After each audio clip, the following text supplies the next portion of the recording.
Electronic media and print media అలాగే ఈ media సమావేశంలో నాతో పాటు మాట్లాడబోతున్న గౌరవ పెద్దలు తులా ఉమ్మ గారికి, చంద్రవతి గారికి, మిగతా సోదరి మళ్ళందరికీ పేరు పేరున నమస్కారం. ఈరోజు రేవంత్ రెడ్డి పాలన ఒక అప్రకటిత ఎమర్జెన్సీని తలపిస్తూ ఉంది. ప్రశ్నించే వాళ్లను ఇక్కడే భూమి మీదనే ఉండని, ప్రతిపక్షంలో కాదు కదా, ఎక్కడ తెలంగాణలో స్థానం లేదన్నట్టు అక్రమంగా కేసులు పెట్టి ఇబ్బందులు పాలు చేస్తూ ఉన్నారు. దేశవ్యాప్తంగా అంబేద్కర్ రాసిన రాజ్యాంగం అమల్లో ఉంటే తెలంగాణలో మాత్రం రేవంత్ రాజ్యాంగం మాత్రమే అమలవుతుంది. ఇవాళ పోలీసులను పావులుగా వాడుకొని పోలీసుల భుజాలపై తుపాకులు పెట్టి ప్రతిపక్షాన్ని ఇబ్బంది పెట్టే ప్రయత్నం రేవంత్ రెడ్డి గారు చేస్తున్నారు. రేవంత్ రెడ్డి గారి వృత్తి, ఆయన స్థాయి అదే కాబట్టి అదే అందరి మీద అమలు చేసే ప్రయత్నం చేస్తారు. దీన్ని తెలంగాణ సమాజంలో ఉండే మేధావులు, విద్యావంతులు, ఉద్యమకారులు, తెలంగాణ ప్రజానీకం యావత్తు గమనించాలని నేను కోరుతా ఉన్నా. నిన్న మధ్యాహ్నం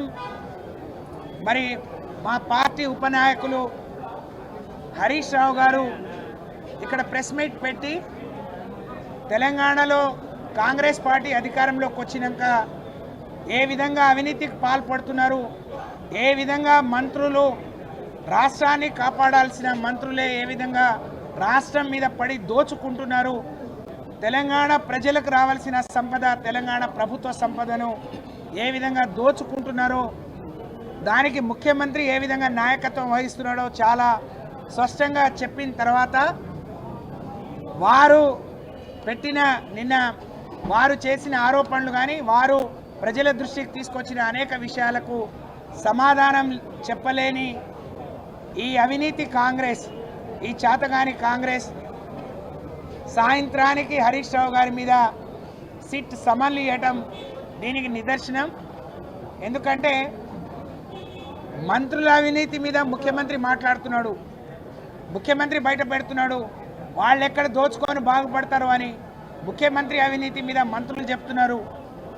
కొంతమంది వాళ్ళను కాపాడే ప్రయత్నం చేస్తున్న క్రమంలో ఒక ప్రధాన ప్రతిపక్షంగా 10 ఏళ్ళు ఈ రాష్ట్రాన్ని దేశంలో అగ్రగామిగా నిలబెట్టిన కేసీఆర్ గారి నాయకత్వంలోని బీఆర్ఎస్ పార్టీ ప్రతిపక్షాన్ని ప్రశ్నిస్తున్నప్పుడు ఇలాంటి కేసులు పెట్టి ఇబ్బందికి గురి చేయాలని చూస్తూ ఉంది. మీ ఇబ్బందిని, మీ అక్రమ అరెస్టులను మేము లెక్క చేయము. తప్పకుండా మాకు న్యాయస్థానం పట్ల చట్టం పట్ల గౌరవం ఉంది. తప్పకుండా హరీష్ రావు గారు ఏ తప్పు చేయలేదు కాబట్టి గతంలోనే సుప్రీంకోర్టులో ఒకసారి కొట్టేసిండ్రు, హైకోర్టులో కొట్టేసిన దాన్ని ప్రభుత్వమే ఇంప్లీడ్ అయితే సుప్రీంకోర్టు కొట్టేసింది. కానీ రేవంత్ రెడ్డి గారికి ప్రజల దృష్టిని ఎప్పటికప్పుడు మళ్లించడం అలవాటు. మొన్న గ్రామ పంచాయతీ ఎన్నికల్లో ఇలాంటి పరిణామం, కాంగ్రెస్ పార్టీ ఇలాంటి గెలుపు ఊహించలేదు. 100కి 90% గ్రామాలు వాళ్ళకు వస్తాయనుకున్నారు. కానీ బీఆర్ఎస్ పార్టీ కార్యకర్తలు, బీఆర్ఎస్ పార్టీ కేసీఆర్ గారికి గ్రామీణ ప్రాంతంలో ఉండే బలం, ఆదరణ చూసి బీఆర్ఎస్ పార్టీ 37% వరకు ఈ సర్పంచ్ స్థానాలు గెలిచిన తర్వాత ఇవాళ ప్రతి ఒక్కరూ కాంగ్రెస్ పార్టీని ప్రశ్నిస్తూ ఉన్నారు.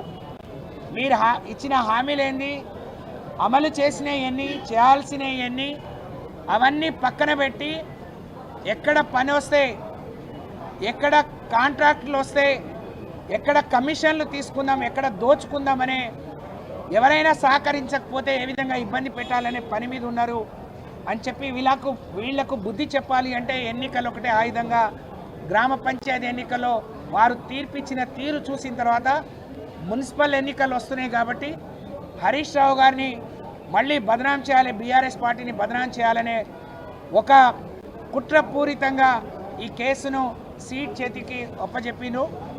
ఫోన్ ట్యాపింగ్ కేసు మొదలై 2 ఏళ్ళైంది. ఒక హర్రర్ సీరియల్ లాగా 2 ఏళ్లుగా కొనసాగిస్తున్నారు.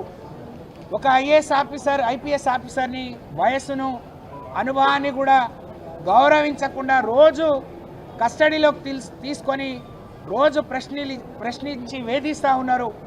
అయినా ఏమీ చేయలేకపోయినారు. కాబట్టి అందులో ఎలాంటి తప్పు జరగలేదు, ఫోన్ ట్యాపింగే జరగలేదు. కాబట్టి ఏం తేల్చుకోలేక ఇవాళ హరీష్ రావు గారి మీద కేసు పెట్టిండ్రు. అధికారంలో వచ్చిన వెంటనే మరి కాళేశ్వరం మీద మరి అనేక అవినీతి ఆరోపణలు చేసిండ్రు. దాని మీద కమిషన్ వేసిండ్రు. ఆ కమిషన్కు ప్రజల సొమ్ము దుర్వినియోగమైంది, కమిషన్ ఏం తేల్చలేదు అని చెప్పి ఆఖరణ ఏం చేయలేక సిగ్గుపోతుందని సిబిఐకి ఇచ్చిండ్రు. మరి ఆ సిబిఐ ఇప్పటివరకు ఎలాంటి చర్యలు తీసుకోలేదంటే అందులో ఏం లేదు. ఆ రోజు మీరు కొండంతోవి ఎలుకను కూడా పట్టలేకపోయినరు. తర్వాత మరి ఈ ఫార్ములా కారు రేసులో కేటీఆర్ గారు తప్పు చేసిందని ఏసీబీకి ఇచ్చిండ్రు. అక్కడ అవినీతి జరిగింది లేదు, మరి కావాలని ఇబ్బంది పెట్టే ప్రయత్నం చేస్తున్నారు. కానీ నికార్సైన బీఆర్ఎస్ పార్టీ నాయకులు, కేసీఆర్ సైనికులు అవకాశం వస్తే 10 ఏళ్ళు ఈ రాష్ట్రాన్ని అన్ని రంగాల్లో అభివృద్ధి చేసి దేశంలో అగ్రగామిగా నిలబెట్టిన వైనాన్ని ప్రజలు గమనిస్తున్నారు. రేపు ఇదే విషయంలో హరీష్ రావు గారు కూడా కడిగిన ముత్యంలాగా బయటకు వస్తారు. కానీ ఇబ్బంది పెట్టాలి, కుట్రపూరితంగా మీకొచ్చిన అధికారాన్ని ప్రతిపక్షాల మీద కేసులు పెట్టడానికి, వాళ్ళని ఇబ్బంది పెట్టడానికి ఉపయోగిస్తూ ఉన్నారు. కానీ మాకున్న బలం ప్రజాబలం. తప్పకుండా రేపు రాబోయే రోజుల్లో ఇవాళ హరీష్ రావు గారి మీద పెట్టిన కేసు కావచ్చు, గతం నుంచి కేసీఆర్ గారిని, కేటీఆర్ గారిని, హరీష్ రావు గారిని మీరు ఇబ్బంది పెట్టే తీరు ప్రజలు గమనిస్తున్నారు. దీనికి భారీ మూల్యం కాంగ్రెస్ పార్టీ రేవంత్ రెడ్డి చెల్లించుకోబోతున్నారు అని చెప్పి దానికి సిద్ధంగా ఉండాలని చెప్పి నేను హెచ్చరిస్తూ ఉన్నాను.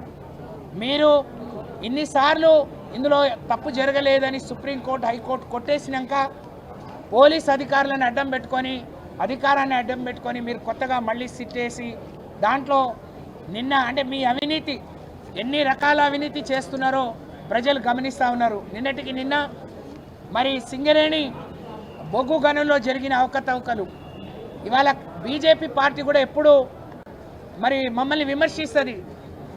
మేము బీజేపీని, కిషన్ రెడ్డి గారిని అడుగుతున్నాం, స్వయంగా ఈ రాష్ట్రం నుంచి మీరు ఆ శాఖనే నిర్వహిస్తున్నారు.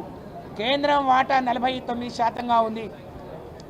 తప్పు జరిగింది కాబట్టే ఎప్పుడైతే ప్రతిపక్షం దృష్టికి వచ్చిందో మేము ప్రశ్నించామో ఎమ్మటే మీరు దాన్ని రద్దు చేశారు. టెండర్లు తప్పు జరగకుండా ఉండి, మీరు తప్పు చేయకుండా ఉంటే, మీకు కావాల్సిన వాళ్ళ కట్టబెట్టకుండా ఉంటే ఈ రద్దు జరిగేది కాదు. మీరు ట్రాన్స్పరెంట్గా పారదర్శకంగా చేసి ఉంటే మీరు మరి రద్దు చేసేవాళ్ళు కాదు. భయపడి మరి ఒకళ్ళ మీద ఒకళ్ళు వాళ్ళ వాటాలు అందక మరి పెట్టుకున్న ఇది తప్ప వేరే కాదు. దీని మీద మరి కిషన్ రెడ్డి గారు ఎందుకు మాట్లాడట్లేరు?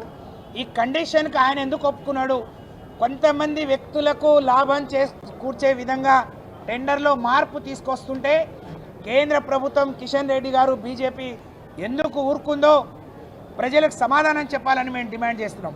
మేము ప్రశ్నిస్తే మా మీద అక్రమ కేసులు, లేని కేసులు పెట్టిస్తున్నారు. బిడ్డ ఖబర్దార్, తప్పకుండా ప్రజాబలంతో మరి ఒక కేసీఆర్ గారిని, కేటీఆర్ గారిని, హరీష్ రావు గారిని టార్గెట్ చేస్తే 60 లక్షల మంది తెలంగాణ బీఆర్ఎస్ పార్టీ సైనికులు, మరి మా సైన్యం ప్రతి ఒక్కరూ ఒక కేసీఆర్ లాగా, హరీష్ రావు లాగా, కేటీఆర్ లాగా రేపు రాబోయే రోజుల్లో ఉద్యమిస్తారు. మీకు మట్టి కర్పించే విధంగా తప్పకుండా గుణపాఠం చెప్తారు అని చెప్పి నేను తెలియజేస్తా ఉన్నాను. ఒక ముఖ్యమంత్రి మరి దిగజారి మొన్న ఖమ్మంలో మాట్లాడిండు. మరి తెలుగుదేశం పార్టీ గద్దెలు కూల్చండి, తెలుగుదేశం పార్టీని బొందబెట్టిన బీఆర్ఎస్ను మరి 100 మీటర్ల లోతుకు ఇచ్చేయమని చెప్తున్నాడు. అసలు తెలుగుదేశం పార్టీ చరిత్ర నీకేం తెలుసు? ఎన్టీ రామారావు తెలుగుదేశం పెట్టిన రోజు నువ్వు ఎక్కడ ఉన్నావు? ఎన్టీఆర్ చనిపోయే వరకు కూడా నువ్వు తెలుగుదేశంలో లేవు కదా. ఆ రోజు కూడా ఇలాంటి బ్లాక్మెయిల్ రాజకీయాలకే నువ్వు పాల్పడ్డావు. మరి తెలుగుదేశాన్ని కాదు, నీ వ్యక్తిగత దీన్ని కాపాడుకోవటానికి నువ్వు పట్టపగలు దొంగతనం చేస్తూ దొరికిపోయిన దొంగవు. మరి ఈ తెలంగాణ ప్రజల దురదృష్టం నువ్వు ఈ రాష్ట్రానికి ముఖ్యమంత్రి కావడం. ఎవరి కొమ్ము గాయటానికి, ఎవరిని తృప్తిపరచడానికి ఇలాంటి మాటలు మాట్లాడుతున్నాడో ప్రజలు గమనించాలని నేను తెలియజేస్తా ఉన్నాను. ఎన్టీ రామారావు అంటే అందరి గుండెల్లో ఉన్నాడు. తెలుగుదేశం పార్టీ అనేది కాంగ్రెస్ వ్యతిరేక పునాదుల మీద ఏర్పడ్డ పార్టీ. ఆ పార్టీ చరిత్ర, దాని సంగతి తెలియకుండా నువ్వేదో కూల్చమని చెప్తే అది నీ బుద్ధి, నీ కాంగ్రెస్ బుద్ధి తప్ప వేరే వాళ్ళది కాదు. ఒక ముఖ్యమంత్రి ఇలాంటి మరి ఇంత బహిరంగంగా ఇలాంటి పిలుపునియడాన్ని ఈ సభ్య సమాజం మరి గమనించాలి, తలవంచుకొని. అంటే ఆయన ఏ బుద్ధులైతే ఆయనకున్నాయో, ఆయన స్థాయి ఏందో ఆయన మాటల ద్వారా ప్రజలకు చెప్తా ఉన్నాడు. దీన్ని గమనించాలని నేను కోరుతూ, మాకు పూర్తి విశ్వాసం న్యాయస్థానం పట్ల కానీ చట్టం పట్ల ఉంది. తప్పకుండా మేము గౌరవిస్తాం, ఎన్నిసార్లు పిలిచినా పోతాం. కానీ ఇవాళ మమ్మల్ని ఇక్కడ పిలిచి మీరు ఇబ్బంది పెట్టే ప్రయత్నం చేస్తున్నారు. కానీ రేపు క్షేత్రస్థాయిలో మీరు క్షేత్రంలో ప్రజల దగ్గరికి వచ్చినప్పుడు మీరు ప్రజలు అడిగే ప్రశ్నలకు ప్రజలు మిమ్మల్ని దోషిగా నిలబెట్టే రోజు మీ దగ్గర సమాధానం కూడా ఉండదు రేవంత్ రెడ్డి గారు అని చెప్పి నేను ఈ సందర్భంగా తెలియజేస్తూ, నీకు అవకాశం ఇచ్చింది, నువ్వు ఇచ్చిన హామీలు అమలు చేస్తావని, పేదవాళ్ళకేదో మేలు జరుగుతుందని, నువ్వు మార్పు అంటే మాకు మేలు జరుగుతుందని పేదవాళ్ళు ఆశించిండ్రు. అన్ని హామీలను తుంగలో తొక్కినావు, అన్ని వాగ్దానాలు మర్చిపోయి ఇవాళ నీ ఇష్టం వచ్చినట్టు. మరి ఆ రోజు ఫార్ములా ఈ రేస్ ప్రపంచవ్యాప్తంగా ఇటువైపు చూస్తే నేను సొంత మరి ఏదో ఆడుకోవటానికి చెడ్డీలు వేసుకొని మరి ఆ గ్రౌండ్ బాగు చేయడానికే 7 నుంచి 10 కోట్లు ఖర్చు పెట్టినావు. అంటే ఒక ఫుట్బాల్ ఆడటానికి మరి నీ సొంతంగా నువ్వు నీ మనవడు ఆడటానికి 10 కోట్లు ఆ గ్రౌండ్ రిపేర్కు ఖర్చు పెట్టిన రేవంత్ రెడ్డి దేశవ్యాప్తంగా అందరినీ ఆకర్షించి ఈ రాష్ట్రాన్ని, హైదరాబాద్ను ప్రపంచంలో నిలబెట్టడానికి మేము చేసే ప్రయత్నాన్ని తప్పుపెట్టిన రేవంత్ రెడ్డికి మరి ఆయన ఆడిన ఫుట్బాల్, ఆయన తీసుకొచ్చిన మనుషులకు ఆయన చేసిన ఖర్చు ఏందో ప్రజలు అడగాల్సిన అవసరం ఉంది. ఆ రోజు మరి హిమాన్షి ఎక్కడో తలంబ్రాలు ఆ పల్లెం పట్టుకున్నాడని అనేక ఇబ్బందులకు గురి చేసి ఆయన మానసికంగా ఇబ్బంది పెట్టింది. ఇవాళ సమ్మక్క సారాలమ్మ తులాభారం కూడా ఆయన మనవాడు లేకుండా అడుగేయని రేవంత్ రెడ్డి ఇంకో పిల్లల గురించి ఎప్పుడు మాట్లాడిండు. నీ పాత రికార్డులన్నీ చూసుకో, నీ పాత రికార్డులన్నీ. నువ్వు ఆ రోజు ఎన్టీఆర్ని ఏమన్నావు, సోనియా గాంధీని ఏమన్నావు, రాహుల్ గాంధీని ఏమన్నావు. ఇవాళ ఏదో చాలా బుద్ధిమంతుడిలాగా అవన్నీ మర్చిపోరు జనాలందరూ. నేను కళ్ళు దాగి పిల్లి పాలు తాగితే దేశం అంతా చూడనట్టు ఇవాళ నేను ఏదైనా గట్టిగా మాట్లాడితే ఎవరు అర్థం చేసుకోరని నువ్వు అనుకుంటే అది నీ పిచ్చి భ్రమ తప్ప ఇంకోటి కాదు. నేను చాలా జాగ్రత్తగా తెలంగాణ ప్రజానికం, తెలంగాణ సమాజం గమనిస్తుంది. రాబోయే రోజుల్లో దీనికి తగిన గుణపాఠం చెప్తారు, నీకు తగిన మూల్యం చెల్లిస్తారు. అది గుర్తుపెట్టుకొని మాట్లాడమని చెప్పి ఈ సందర్భంగా చేస్తా ఉన్నాను. జై తెలంగాణ, జై కేసీఆర్.